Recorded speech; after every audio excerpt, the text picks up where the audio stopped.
शौहर की 10 खतरनाक गलतियां। नंबर 1, बीवी को नज़रअंदाज करना।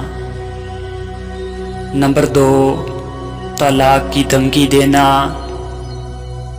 नंबर 3, दूसरी शादी की धमकी देना। नंबर 4, बेइज्जत करना। नंबर 5, वक्त ना देना। नंबर 6, बीवी के लिए पाबंदी, अपने लिए आज़ादी। नंबर 7, हर बात में नुक्ताचीनी की आदत।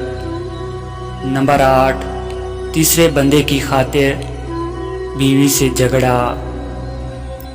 नंबर 9, बेजा इल्ज़ाम लगाना।